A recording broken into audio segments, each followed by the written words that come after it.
The train lurched to a stop, and Gareth Crane saw her step down onto the platform. Gray dress, trembling hands, 7 months pregnant. His mail-order bride had arrived carrying children that belonged to the one man he'd sworn to never forgive. Gareth Crane had been standing on the dust-choked platform in Silverton for nearly an hour, the Arizona sun burning into his shoulders as the westbound train screeched to a halt. He held his hat between both hands, fingers working nervous circles into the brim. 34 years old, and he'd never felt nerves like this, not even the first time he'd found a rattlesnake coiled in his barn. 6 months earlier, he'd placed a short advertisement in a Pennsylvania newspaper. Rancher seeking sturdy woman for partnership and marriage. Must be willing to work hard and adapt to frontier life. Only 3 women had replied, but Eliza Pemberton's letters had caught his attention immediately. Her handwriting was graceful, her words steady, thoughtful. She wrote of Philadelphia, of losing her parents young, of wanting a place where the past had no power to follow her. She never mentioned being delicate. She never mentioned being pregnant. The conductor helped her down from the train, and Gareth saw her fully for the first time.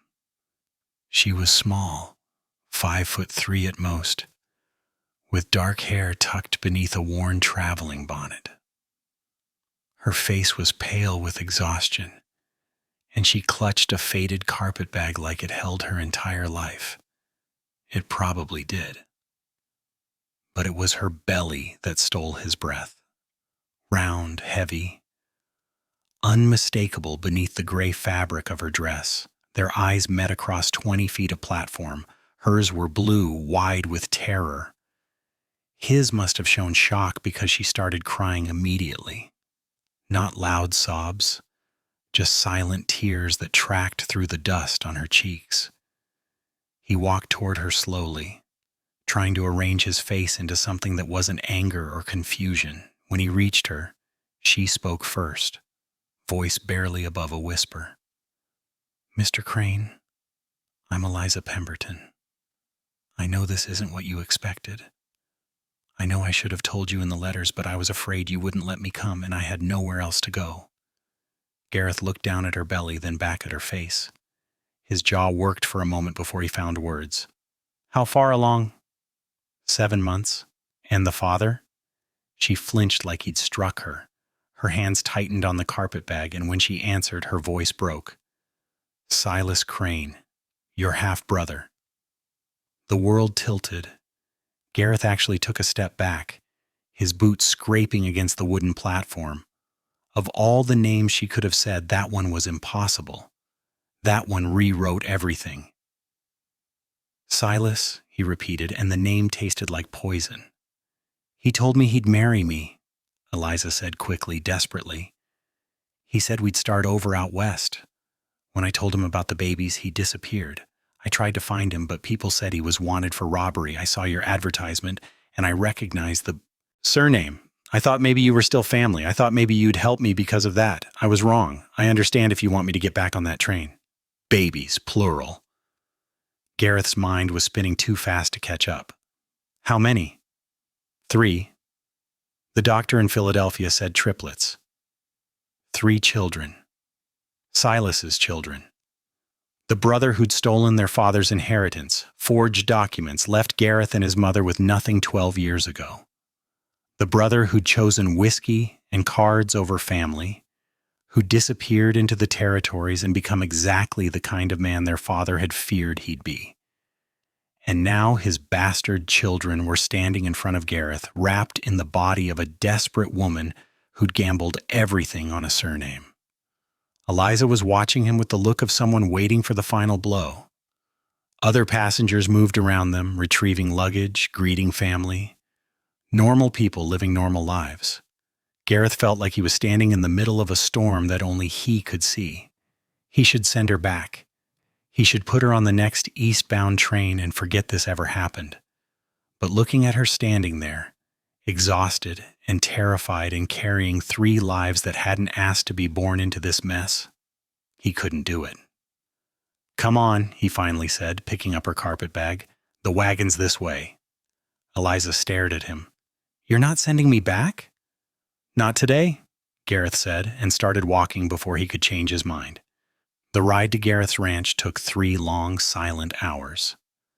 Eliza sat stiffly on the wagon bench, one hand pressed against her swollen stomach, the other bracing herself whenever the wheels hit a rut. Gareth kept his gaze fixed on the trail, jaw clenched, his thoughts louder than any words either of them could have spoken. They reached the ranch just as the sun dipped toward the horizon. It wasn't grand, just a pine cabin built from sweat and stubbornness, a barn that leaned a little to the left, and corrals holding a dozen cattle. 8 years of work stood before them. 8 years he'd built alone, waiting for a future he suddenly wasn't sure he understood. He helped Eliza down from the wagon. She was heavier than she looked, her legs unsteady after the journey. She stood in the yard, taking in her new reality, with eyes that looked too tired to register much of anything. "Spare rooms inside," Gareth said, carrying her bag toward the cabin. "You'll stay there." The cabin was clean but bare. One main room with a kitchen area, a stone fireplace, a table with 2 chairs. A closed door led to what Eliza assumed was Gareth's bedroom. Another door stood open, revealing a small room with a narrow bed and a single window. "I'll bring water," Gareth said, setting her bag on the bed. "There's a chamber pot under the frame. Outhouse is behind the barn if you can manage the walk." "Mr. Crane?" Eliza's voice stopped him at the door. "Why are you doing this?" He turned, and for the first time, since the platform, really looked at her. Not at her belly, not at the problem she represented, at her face, at the exhaustion and fear etched into every line. "You can stay until the babies are born," he said flatly. "After that, we'll see. That's all I'm promising." He left before she could respond. Eliza sank onto the bed and let herself cry properly, the kind of crying she'd been holding back since Philadelphia, since Silas disappeared, since she'd realized she was completely alone in the world. The next days fell into an awkward rhythm. Gareth rose before dawn, worked until dark, spoke only when necessary. Eliza tried to make herself useful despite her condition. She organized his chaotic kitchen, mended shirts that had been torn for months, cooked meals that were better than the beans and hardtack he'd been surviving on. They ate dinner in silence. Gareth at one end of the small table, Eliza at the other, the weight of everything unsaid pressing down on them like a physical thing. On the 4th night, Eliza found a stack of letters tucked behind the flower bin. She shouldn't have read them, but curiosity won. They were from Gareth's mother, dated years ago before she died. The last one mentioned Silas, mentioned the forged documents, mentioned how Gareth had worked himself half to death to buy back even a portion of what should have been his. That evening, when Gareth came in from checking the cattle, he found her crying on the porch. Not the desperate tears of the platform, but quiet grief. He sat down beside her, keeping distance between them. "You read the letters." It wasn't a question. Eliza nodded, wiping her eyes with her sleeve. "I'm sorry, I shouldn't have. Probably not." They sat in silence as the sun disappeared behind the hills. Finally, Eliza spoke. "He told me he was a rancher, said he had land waiting in the territories, said we'd build a life together. Silas never built anything in his life except debts and enemies. I loved him." The words came out broken. "I actually loved him." Gareth looked at her then, and something in his expression softened just slightly. "That's not your fault. Silas was always good at making people believe in him, right up until he destroyed them."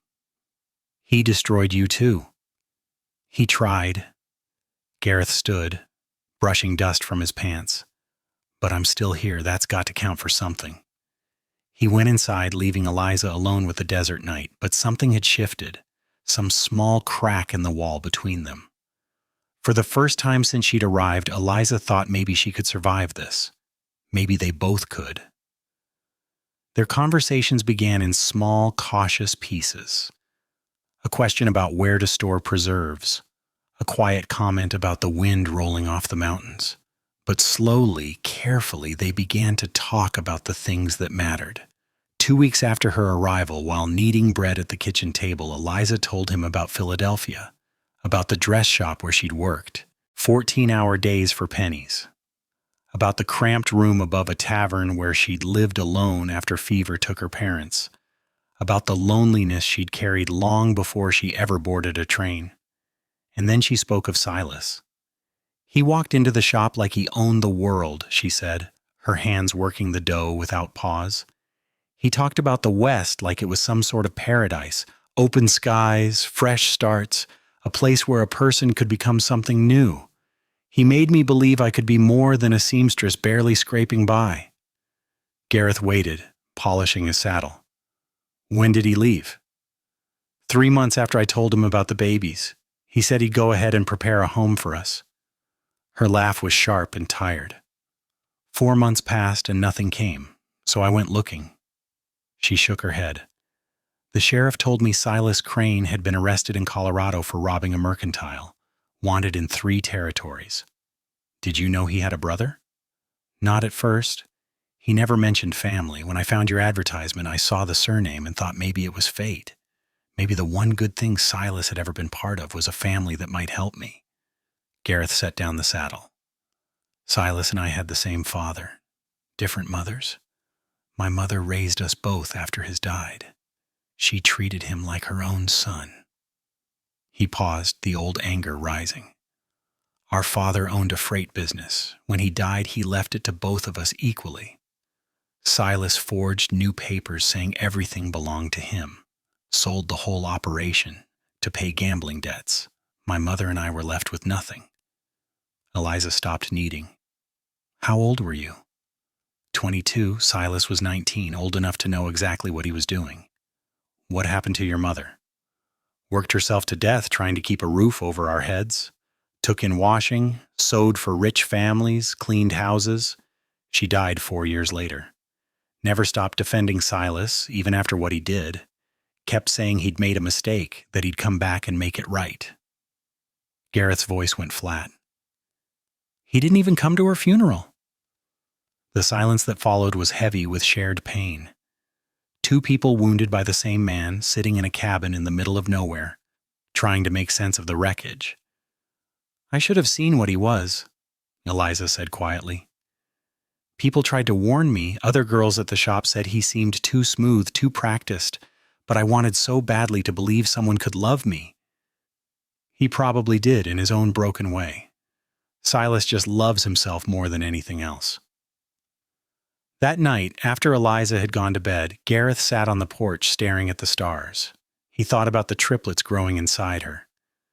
3 innocent lives that would carry Silas's blood but didn't have to carry his poison. 3 children who'd need a father figure, whether Gareth wanted that responsibility or not. He thought about Eliza too, about how she never complained despite her obvious discomfort. How she'd transformed his bachelor chaos into something that felt almost like a home. How her presence had filled a silence he hadn't realized was crushing him. The next morning he rode into town and bought lumber. When Eliza asked what it was for, he simply said building. Over the following weeks, he converted his study into a proper bedroom. Wider bed, windows that let in light, space for 3 cradles he was slowly constructing in the barn. Eliza watched him work with something like wonder in her eyes. You're really doing this, she said one afternoon, standing in the doorway as he sanded a cradle rail. Babies need somewhere to sleep. These aren't your babies, Gareth. He looked up at her, saw the question beneath the statement. Maybe not by blood, but they're here. That makes them my responsibility now. Something passed between them then. Understanding. Gratitude. The beginning of something neither could name yet, but both could feel taking root. Eliza woke in the middle of the night to pain shooting through her back. She bit down on her knuckle to keep from crying out, but the second wave came harder. When she tried to stand, her legs wouldn't hold her. Gareth. Her voice came out as a whisper, then louder. Gareth! He appeared in her doorway within seconds, still pulling on his shirt. One look at her face and he was at her side. What's wrong? Something's not right. The babies. too early." His face went pale in the lamplight. "How early?" 7 weeks, maybe 8. Gareth didn't waste time with questions. He lifted her carefully, carried her to the main room, and settled her on the sofa near the fireplace. "I'm riding for the midwife. Mrs. Calhoun lives 12 miles east. I'll be back before dawn." "Don't leave me." Eliza grabbed his arm, fear making her voice shake. "Please, what if something happens while you're gone?" "Nothing's going to happen."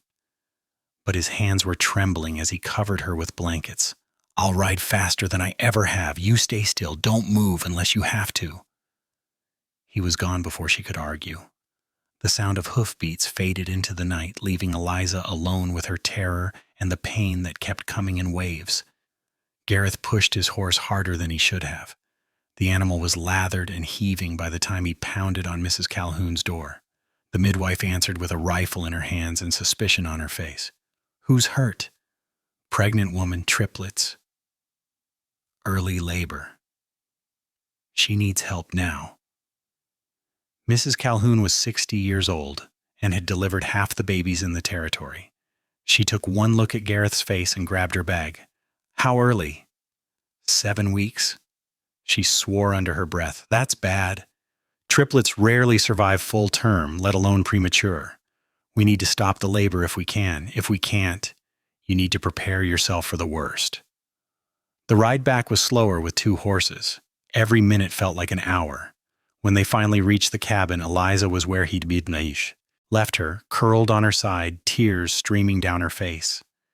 Mrs. Calhoun took control immediately. She examined Eliza with efficient hands, asked rapid questions, and delivered her verdict with brutal honesty. "The labor's progressing, but slowly. We might be able to stop it if we're lucky, but you need to understand something, girl. 3 babies this early, even if they're born alive, their chances aren't good." "They have to survive," Eliza said through gritted teeth. "They have to." "Want doesn't factor into it. Biology does." Mrs. Calhoun began pulling supplies from her bag. "Mr. Crane, I need hot water, clean cloths, and every blanket in this house. Move." Gareth moved. He built up the fire, boiled water, tore sheets into strips. He did everything Mrs. Calhoun commanded without question. Between tasks, he caught glimpses of Eliza's face, saw the pain and fear written there, and felt something crack open in his chest. Hours passed. Mrs. Calhoun worked with herbs and pressure points, techniques she'd learned from Apache women and frontier doctors. Slowly, impossibly, the contractions began to space out. By dawn, they'd stopped entirely. "You bought yourself some time," Mrs. Calhoun told Eliza, wiping sweat from the younger woman's forehead.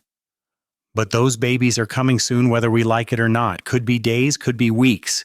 You need complete bed rest from now on. No walking, no working, nothing. You eat, you sleep, you grow those children as long as you can." She turned to Gareth. "And you need to accept reality. When these babies come, it's going to be bad. Triplets, premature, born in a ranch cabin 40 miles from a real doctor. I've seen easier births kill stronger women. I'm telling you this now so you're not blindsided later." Gareth looked at Eliza, saw her watching him with desperate hope in her eyes. "She'll make it. They all will." Mrs. Calhoun shook her head. "Hope doesn't deliver babies, Mr. Crane. Skill and luck do. And we're going to need a lot of both." She stayed. Set up camp in the spare room, took over the household, and watched Eliza like a hawk. Gareth found himself grateful for her presence, even as her constant warnings about what could go wrong made his chest tight with fear. 2 weeks passed, then 3. Eliza remained in bed, growing more uncomfortable as the babies pressed against her ribs and made breathing difficult. Gareth sat with her in the evenings, reading aloud from the few books he owned, talking about anything except the birth that was coming. The sound of horses woke Gareth 2 hours before dawn. Multiple riders approaching fast. He was out of bed with his rifle before the hoofbeats stopped in his yard. Through the window, he counted 3 men. The one in front sat tall in his saddle, hat pulled low, but Gareth would have recognized that posture anywhere. Silas. Mrs. Calhoun appeared at his shoulder, shotgun in hand. Friend of yours? My brother. The father? Yes. Then this is about to get ugly. She moved to the window near Eliza's room. I'll watch the back. You handle the front. Gareth stepped onto the porch, rifle loose in his hands. Silas dismounted slowly, deliberately. The two men with him stayed mounted, hands near their weapons. Hired guns, probably. Silas never did his own dirty work if he could avoid it. Hello, brother. Silas's voice carried that same smooth charm it always had. Been a long time? Not long enough. What do you want? Heard you got something of mine? Woman carrying my children. Thought I'd come collect what's owed to me. You abandoned her. You've got no claim. Silas laughed, but there was no humor in it. That's not how it works, Gareth. Those are my blood, my sons. You think you can just steal them because you've always been jealous of everything I had? Everything you had? Gareth's voice went cold. You stole everything from me. Our father's business, our mother's future, and now you want to take a woman you destroyed? Not happening. We'll see about that. Silas's hand moved toward his gun. The cabin door opened. Eliza stood there, one hand braced against the frame, the other cradling her enormous belly. She'd put on a robe but looked exactly like what she was, a woman days away from giving birth, exhausted and terrified. Silas, her voice cut through the tension like a knife. He turned, and for a moment something almost human crossed his face. Then it hardened again. Eliza, you're looking well. Come on now, let's go home. I don't have a home with you. I never did. You made sure of that when you disappeared. I had business to handle. You got arrested for robbery. Don't lie to me anymore. She took a step forward, and Gareth moved instinctively to block her. These babies deserve better than a father who runs from responsibility. They deserve better than you. Silas's face twisted with rage. You don't get to decide that.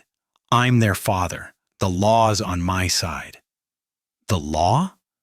Mrs. Calhoun's voice came from the side of the house. She stepped into view, shotgun leveled at Silas's chest. The law says a wanted man has no rights to anything except a jail cell. I know who you are, Silas Crane. I've got 3 warrants with your name on them sitting in the sheriff's office right now. The 2 hired guns shifted nervously. This wasn't what they'd signed up for. You're outnumbered, Gareth said quietly, and you're outgunned. Leave now, and you might make it to the next territory. Stay and you'll be in chains by morning. Silas looked between them, calculating odds. His hand hovered near his gun, trembling with rage or fear or both. This isn't over. Those are my children. Mine. I'll be back, and next time I won't come asking nicely. He mounted his horse with violent grace. Before riding off, he locked eyes with Eliza. You were always too good for me anyway. But those babies, they've got my blood. They'll grow up knowing what you took from them. The 3 riders disappeared into the darkness. Nobody moved until the sound of hoofbeats faded completely. Eliza's legs gave out. Gareth caught her before she hit the ground. She was shaking so hard her teeth chattered. He's going to come back. He's going to take them. No, he's not. Gareth carried her inside, settled her back in bed. I promise you, Eliza, he's not taking anything. But as he said the words, he felt the first contraction hit her body. Mrs. Calhoun saw it too. She pushed past him, pressed her hand to Eliza's belly, and swore. The stress triggered it. She's in labor. Real labor this time. Get those blankets ready, Mr. Crane. Those babies are coming tonight whether we're ready or not. The pain came in waves that made Eliza scream. Mrs. Calhoun worked with grim efficiency, barking orders at Gareth that he followed without question. Boil water. Tear more sheets, hold her hand, wipe her forehead. Do something, anything to help. First one's coming, Mrs. Calhoun announced after 3 hours. When I tell you to push, you push like your life depends on it, because it does. Eliza pushed. She pushed until blood vessels burst in her eyes, until her voice went hoarse from screaming. The baby came in a rush of blood and fluid. Tiny. So impossibly tiny. Mrs. Calhoun cut the cord, cleared the airway, and rubbed the little body vigorously. Silence. Horrible, endless silence. Then a cry. Weak but alive. "Girl," Mrs. Calhoun said, wrapping the baby in a clean cloth and handing her to Gareth. "Keep her warm. We're not done." Gareth stared at the tiny creature in his hands. She couldn't have weighed more than 4 pounds. Her skin was red and wrinkled, her eyes squeezed shut. But she was breathing. Fighting. "Second one," Mrs. Calhoun said. "Here we go again." The second baby took longer. An hour of pushing that left Eliza sobbing with exhaustion. When he finally emerged, he wasn't crying. Mrs. Calhoun worked on him with urgent hands, rubbing his chest, clearing his mouth and nose. "Come on, boy. Breathe, breathe." Nothing. She turned him over, struck his back sharply, once, twice. A gasp, a weak, rattling cry. "Got him!" She wrapped him quickly, thrust him at Gareth. "Boy, he's struggling, but he's here. Now the third." Eliza was fading. Gareth could see it in her eyes, the way her head lolled to the side between contractions. "Stay with me," he told her, balancing both babies in one arm while gripping her hand with the other. "You hear me, Eliza? You stay with me. These babies need their mother." "Tired," she whispered. "So tired." "I know. But you're stronger than Silas ever was, stronger than anyone. You prove that to him. You prove it to yourself. Push." She pushed. Blood soaked through the sheets faster than Gareth could replace them. Mrs. Calhoun's face was set in hard lines, and when she glanced at Gareth, he saw the truth in her eyes. This was going very wrong.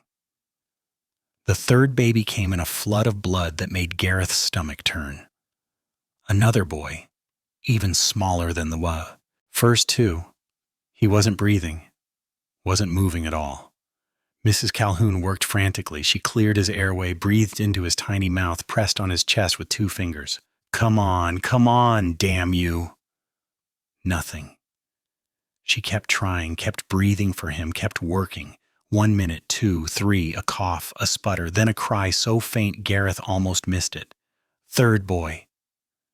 Mrs. Calhoun's voice shook for the first time all night. "We got all 3. Now we save the mother." But Eliza was bleeding too much. Mrs. Calhoun packed the wound with cloth, pressed down hard, did everything she knew how to do. The bleeding slowed, but didn't stop. "Talk to her," Mrs. Calhoun ordered. "Keep her awake. She falls asleep now. She might not wake up." Gareth handed the babies to Mrs. Calhoun and took Eliza's face in both hands. Her skin was cold, clammy. Her eyes kept trying to close. "Eliza, look at me. You have 3 children who need you. Sarah, Thomas, and Henry. You told me those names weeks ago. You remember?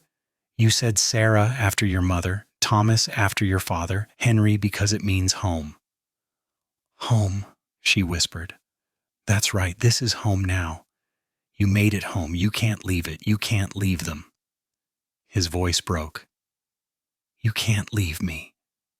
Her eyes focused slightly on Gareth. "I'm here. I'm right here. And I need you to fight. Can you do that? Can you fight just a little longer?" She nodded weakly. Her hand found his and squeezed with what little strength she had left. The bleeding finally stopped as dawn broke. Mrs. Calhoun sat back, covered in blood, exhausted beyond measure. "She's going to make it. Don't ask me how, but she's going to make it." Gareth looked at the 3 tiny babies wrapped in blankets near the fire. Then at Eliza, pale as death but breathing steadily. Something shifted in his chest, settled into place, like a piece of himself he hadn't known was missing.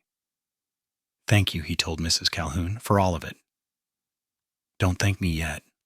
Those babies are so small, any one of them could die in the next few days, and the mother needs weeks to recover. This fight's not over."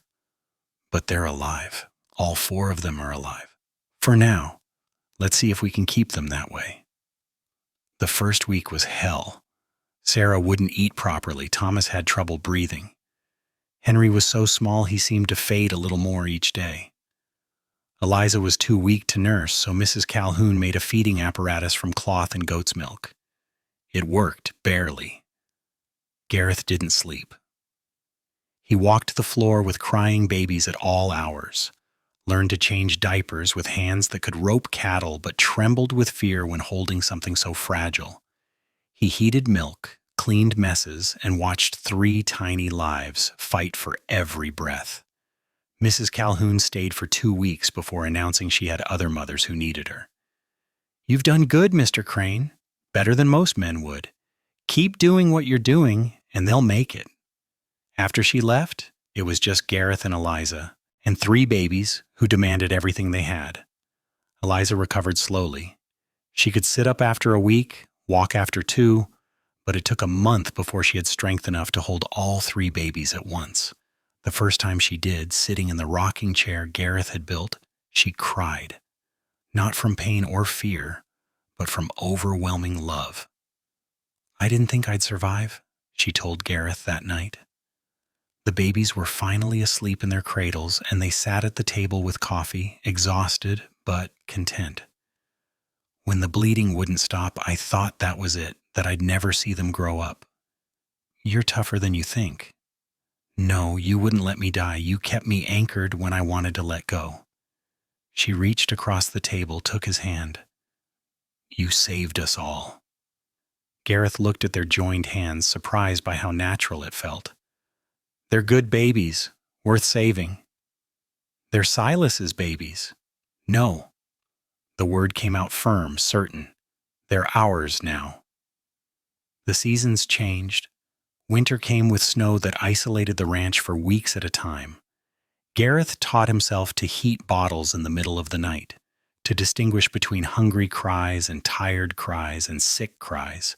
He sang to them, old songs his mother had sung to him, and watched them grow from impossibly fragile to merely small. Eliza bloomed alongside them. Color returned to her cheeks, strength to her body.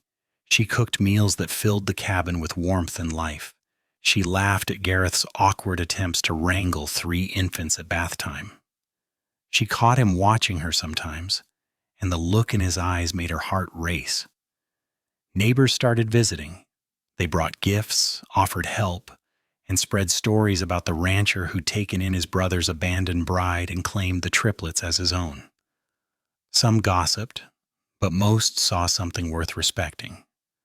One spring evening, after the babies were asleep, Gareth found Eliza on the porch watching the sunset. He'd been working up courage all day for what he needed to say. "Eliza." She turned, saw his nervous expression, and smiled. "What is it?" "I know this wasn't what either of us planned. I know you came here desperate, and I took you in out of duty. But somewhere along the way, things changed." He took a breath. "For me, anyway." "What are you saying?" "I'm saying I love you. I love those babies like they're my own blood. And I want this to be real, not an arrangement, not charity, a real marriage, a real family." Eliza's eyes filled with tears. "I fell in love with you the day you built those cradles. Maybe before that. I just didn't think you could feel the same way about someone like me." "Someone like you? You're the strongest person I've ever met." She crossed the space between them, took his face in her hands. "Ask me properly." Gareth dropped to one knee right there on the porch. "Eliza Pemberton, will you marry me? Not because you have to, not because of the babies, but because I can't imagine living the rest of my life without you." "Yes." She pulled him up, kissed him with everything she'd been holding back for months. "Yes, 1,000 times yes." Inside, one of the babies started crying, then another, then the third. They broke apart laughing. "That's our life now," Eliza said. "Best life I can imagine," Gareth replied, and meant it with his whole heart. They'd been happy for 3 months. 3 perfect months where Gareth and Eliza planned their wedding, watched the triplets grow stronger, and built something neither had dreamed possible. Then Silas came back. This time he brought 5 men, all armed, all mean. They rode up at midnight when the house was dark and quiet. Gareth woke to the sound of breaking glass. "Get the babies," he told Eliza, grabbing his rifle. "Get them and Mrs. Calhoun into the back room, barricade the door." Mrs. Calhoun had returned a week earlier for the wedding preparations. Now she scooped up 2 babies while Eliza grabbed the third, and they disappeared into the bedroom. Gareth heard furniture scraping as they blocked the door. "Gareth," Silas's voice carried through the night. "You've got something that belongs to me. Send her out with my children and nobody gets hurt." Gareth positioned himself near the window, rifle ready. "You gave up any claim when you abandoned her. Leave now or I start shooting." "You're 1 man. I've got 5. Do the math, brother." A shot rang out, shattering another window. Gareth returned fire. Heard someone curse. He'd hit one of them at least. "Next one goes through the door," Silas shouted. "Then we burn you out. Your choice." In the back room, Eliza held Thomas and stared at the barricaded door. The babies were crying, sensing the fear in the air. Mrs. Calhoun held Sarah and Henry, her face grim. "He's going to kill Gareth," Eliza whispered. "Then he's going to take the children." "Not if I have anything to say about it." Mrs. Calhoun checked her shotgun. "But we need a plan better than hiding." Eliza looked at the babies, 3 innocent lives caught in a war between brothers. Then she looked at the door and made a decision that terrified her. "I'm going out there. That's suicide. Maybe. But I know Silas better than anyone. I know his weakness." She handed Thomas to Mrs. Calhoun. "If this goes wrong, you protect them. You get them away from here and you never let Silas find them." Before Mrs. Calhoun could stop her, Eliza moved the furniture and slipped out. She found Gareth at the window, gun trained on the darkness outside. "What are you doing?" he hissed. "Get back in there. No, this needs to end, and I'm the only one who can end it." She moved toward the front door. Gareth grabbed her arm. "He'll kill you. He'll kill you if I don't try." She kissed him quickly. "Trust me, please." Before he could stop her, she opened the door and stepped onto the porch. The moonlight illuminated her clearly. 6 armed men on horses, guns drawn, stared at her. Silas dismounted slowly. Eliza, finally, being smart. "I'm not coming with you, Silas. Neither are the children." He laughed. "You don't have a choice." "Yes, I do, and so do they." She walked down the steps, put herself between the house and the men. "You want to know why I wrote to Gareth instead of waiting for you? Because I knew. Deep down, I always knew you'd never come back. You're a coward who destroys everything you touch." "Shut your mouth." "Your own children, Silas. 3 babies who carry your blood. You want to know what happened the night they were born? They almost died. All 3 of them." Thomas stopped breathing. Henry's heart nearly gave out. "Sarah was so small we thought she wouldn't last the week." Her voice grew stronger. "And where were you? Running from the law. Gambling away money you stole, being exactly who you've always been. Those are my sons." "No." Eliza's voice cut like a blade. "They're Gareth's sons. He delivered them. He walked the floor with them when they cried. He stayed up all night when they had fever. He built their cradles with his own hands and promised to protect them until his last breath. That's what a father does, something you'll never understand." Silas raised his gun, pointing it directly at her heart. His hand was shaking with rage. "You chose him over me. I chose life over death, love over destruction, and yes, I chose Gareth, because he's everything you're not." Behind her, Gareth stepped onto the porch, rifle raised. Behind Silas, the other men shifted nervously.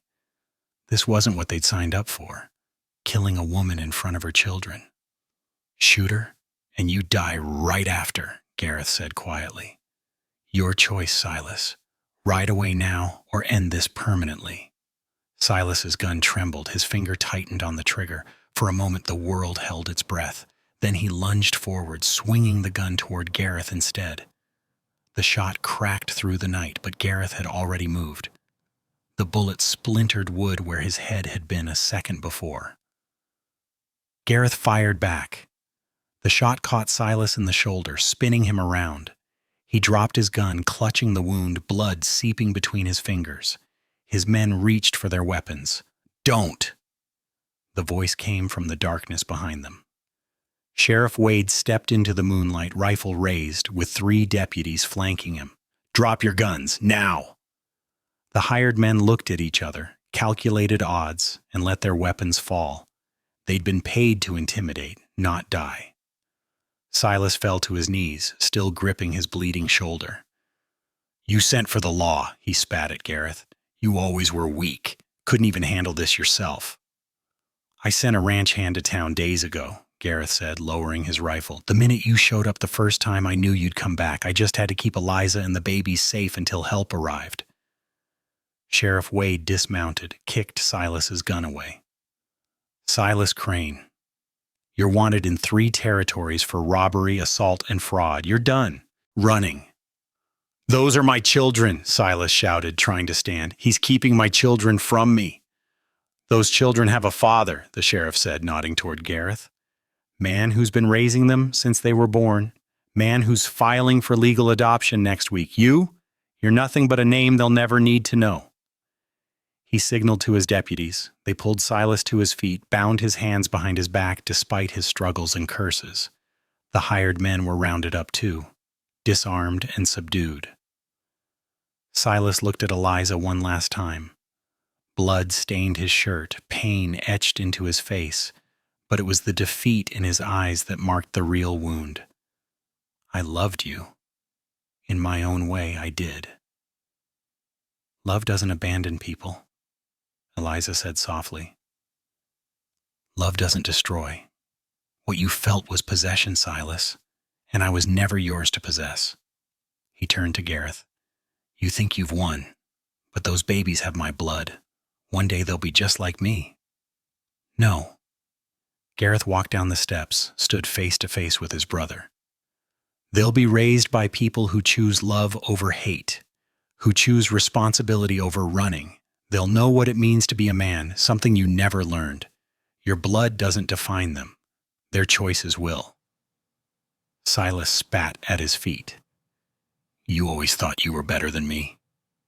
"I never thought that. I just made different choices. That's all any of us can do." Sheriff Wade pulled Silas toward the horses. 10 years in territorial prison minimum. Maybe more depending on what other charges we dig up.